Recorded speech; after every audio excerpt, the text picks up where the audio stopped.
मेरे ना कुछ क्विक क्वेश्चंस हैं आपसे कि आपको किसी ने इतनी छोटी सी भी बात बोल दी तो उस बारे में आप सारा दिन सोचते रहते हो, या फिर पास्ट और फ्यूचर को लेकर इतनी टेंशन होती है कि अपना प्रेजेंट भी खराब कर लेते हो। क्या ऐसा होता है कि जब आप सोने की कोशिश करते हो तो जो आपका माइंड है वो कंटिन्यूअसली बोलता रहता है, आपकी नींद भी पूरी नहीं हो पाती? अगर आपका जवाब हाँ है तो आप इस ओवर थिंकिंग के लूप में फंस चुके हो। सच बताऊं तो मैं भी कुछ टाइम पहले तक इसी ओवर थिंकिंग के ट्रैप में फंसी हुई थी। आज मैं आपको बताऊंगी कि किस तरह से एक हेल्दी थिंकिंग ओवर थिंकिंग में कन्वर्ट हो जाती है, इसके क्या क्या नुकसान है और क्या ऐसी वो ट्रिक्स है जिनकी हेल्प से हम इस ओवर थिंकिंग के जाल से निकल सकते हैं। पर उससे पहले if you are new to this channel please subscribe and hit the bell icon. वो कहते हैं ना कि कुछ भी करने से पहले सोचना जरूर चाहिए, क्योंकि बिना सोचे समझे किया हुआ कोई भी काम हमें प्रॉब्लम में डाल सकता है।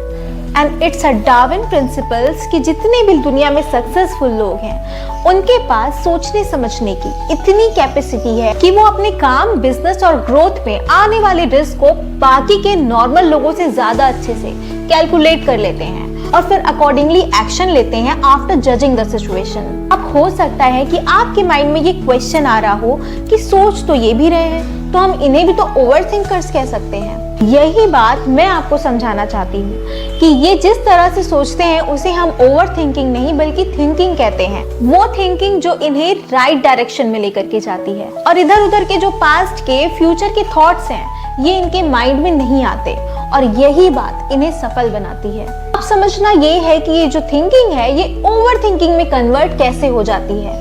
ये होता क्या है कि जब आप फ्यूचर को लेकर के फियरफुल बन जाते हो, पास्ट को लेकर आपके माइंड में ग्रजेस और रिग्रेट्स बढ़ जाते हैं जो धीरे धीरे एंजाइटी में कन्वर्ट होते जाते हैं और हमारा जो ब्रेन है वो पूरी तरह से हाइपर विजिलेंट बन जाता है। Means it start looking threat everywhere और इस तरह से माइंड में ओवरथिंकिंग का एक लूप चलना स्टार्ट हो जाता है जो आगे जाकर के क्रोनिक ओवरथिंकिंग बनता है, which can lead to negative thought patterns that are difficult to break. और फिर क्या होता है, लोगों की जो कंसंट्रेशन पावर है वो पूरी तरह से वीक हो जाती है।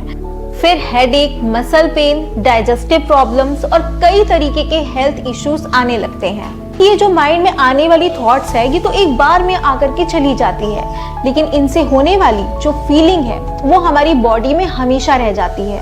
और एक चीज हमें समझनी होगी कि इसका जो सॉल्यूशन है वो हमें अचानक से नहीं मिल जाएगा कि अगर हम अपने ब्रेन से कहते हैं कि फिर से तुमने ओवर थिंकिंग स्टार्ट करी, आज से और अभी से ओवर थिंकिंग करना बंद करो। इस तरह से कोई फायदा नहीं होने वाला। जिस तरह से एक छोटा शैतान बच्चा होता है ना, उसे आप जितना डांटते हो, जितना उसे रोकते हो कि शैतानियां मत करो, वो उतनी ही शैतानियां करता है। ठीक इसी तरह से हमारा ब्रेन भी होता है। हम उसे जितना फोर्सफुली रोकेंगे ओवर थिंकिंग करने को, उतना ही उसको अटेंशन मिलेगी और उतनी ही ज्यादा वो ओवर थिंकिंग करेगा। And you must realise one thing, that mind is a great servant but a dangerous master. तो हमें माइंड को बहुत स्मार्टली कंट्रोल करना होगा, क्योंकि हमारे पास दो ही इंपॉर्टेंट टूल्स होते हैं, एक होता है बॉडी और दूसरा mind. And both of these not taking instruction from you. कितना इजीली हम कह देते हैं कि हमें डिप्रेशन है, हमें स्ट्रेस है, तो आज से और अभी से इन दोनों टूल्स का कंट्रोल हमें अपने हाथ में रखना है। सबसे पहले हमें क्या करना है, जितनी भी थॉट्स, जितनी भी चीजें हमारे माइंड में आ रही हैं उन्हें हमें रोकना नहीं है और अपनी इन्हीं थॉट से समझो कि ऐसी क्या चीजें हैं जो आपको बार बार सोचने पे मजबूर कर रही हैं, ऐसी क्या चीजें हैं जो आपको ओवर थिंकिंग के लिए ट्रिगर करती हैं। और फिर जब आप इन चीजों को समझ जाओगे तो इसका जो सॉल्यूशन है वो निकालना बहुत इजी हो जाएगा। आपने संत महात्माओं को देखा होगा कि वो जितना ही शांत बाहर से दिखते हैं उतना ही शांत उनका माइंड भी रहता है। कारण क्या है, उनकी जो सेल्फ अवेयरनेस है वो बहुत स्ट्रांग होती है।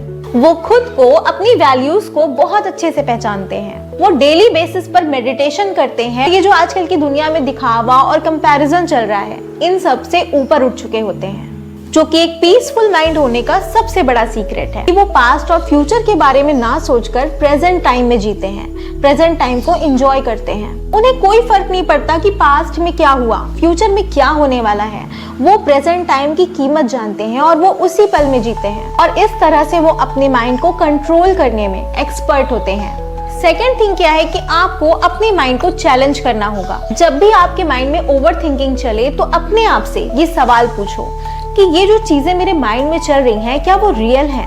आखिर क्यों मैं इतना स्ट्रेस्ड हूँ इन चीजों को लेकर? Is this going to happen in reality?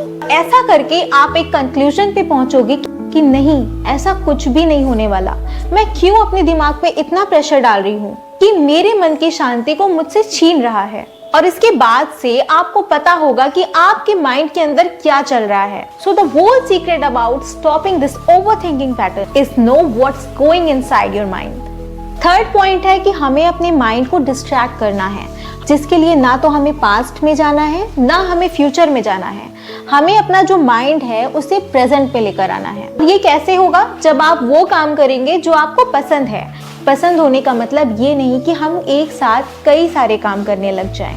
जैसे अगर पेंटिंग कर रहे हैं तो साथ में टीवी भी ऑन कर लिया। हम इन चीजों में तभी इंजॉय कर पाएंगे जब हम इसे पूरे फोकस के साथ करेंगे, तभी हमारा माइंड भी रिलैक्स हो पाएगा। नेक्स्ट ट्रिक है चेंज योरसेल्फ। हमें खुद को भी चेंज करना होगा। जैसे मान लीजिए कोई इंसान है हमसे मजाक कर रहा है तो हम तुरंत बुरा मान जाएंगे। हम किसी से मजाक करें तो हमें बुरा नहीं लगेगा, लेकिन अगर सामने वाले ने हमसे मजाक कर दिया तो हम सोचने लगेंगे कि उसकी हिम्मत कैसे हुई, मजाक करने का हक तो सिर्फ हमें है। तो हमें ये चीजें बदलनी है कि हमें छोटी छोटी चीजों का बुरा ना लगे। साथ ही हमें क्या करना है, हमें एक्सेप्ट भी करना चाहिए। वो चीजें एक्सेप्ट करनी चाहिए जो कभी भी बदलने वाली नहीं है। सपोज किसी का हस्बैंड है जिसके मुंह पर हर वक्त 12 बजे होते हैं। किसी की वाइफ है दिन भर में 10 बार फोन करती है, तो क्या करोगे? उसके नाम की सुपारी तो आप दे नहीं दोगे। अब कुछ पेरेंट्स होते हैं जो कुछ ज्यादा ही ओवर केयरिंग होते हैं। पेरेंट्स को तो चेंज नहीं कर सकते ना कि हटाओ इन्हें और नए पेरेंट्स लाओ। तो ये सब चीजें सोच करके टेंशन लेने का कोई फायदा नहीं है कि ये सब चीजें मेरे साथ ही क्यों होती हैं। हमें ये सोचना है कि ये तो इंसान का नेचर है और हर इंसान अलग होता है। और ये बात हमें ही समझनी होगी कि जिन चीजों को आप बदल नहीं सकते उन्हें एक्सेप्ट करना ही समझदारी होती है। और अगर आप किसी ऐसी जगह पर हैं जो आपको ट्रिगर कर रही है ओवर थिंकिंग करने के लिए, कई तरीके के ख्याल आपके दिमाग में आ रहे हैं, तो उस जगह को तुरंत चेंज कर दीजिए। चलिए मैं आपको एक इंस्टेंट और एक इफेक्टिव टेक्निक बताती हूँ ओवर थिंकिंग को रोकने की। जब भी आपको लगे कि आप ओवर थिंकिंग कर रहे हो, जो काम कर रहे हो वहीं रुक जाओ, आंखें बंद करो और अपनी सांसों पर ध्यान दो। फोकस करो कि किस तरह से आप इनहेल और एक्सहेल कर रहे हो। कुछ देर बाद जब आप ऐसा करोगे तो आप फील करोगे कि आपका जो माइंड है उसने ओवर थिंकिंग करना बंद कर दिया। ये एक बहुत ही अच्छी टेक्निक है आपके दिमाग को शांत करने की, जो आपको प्रेजेंट टाइम में लेकर आती है। डियर फ्रेंड्स, ये थी ओवर थिंकिंग से निकलने की कुछ पावरफुल टेक्निक्स। तो इन ट्रिक्स को फॉलो करिए और अपने माइंड को कंट्रोल में करिए। तो अच्छी लगी हो तो लाइक जरूर करिएगा और मुझे कमेंट में जरूर बताइएगा कि ऐसी क्या चीजें हैं जो आपको ओवर थिंकिंग करने के लिए ट्रिगर करती हैं। मिलते हैं नेक्स्ट वीडियो में लाइफ को ऑसम बनाने वाले एक और टॉपिक के साथ। तब तक के लिए अपना ख्याल रखना, खुश रहना। Okay, bye bye.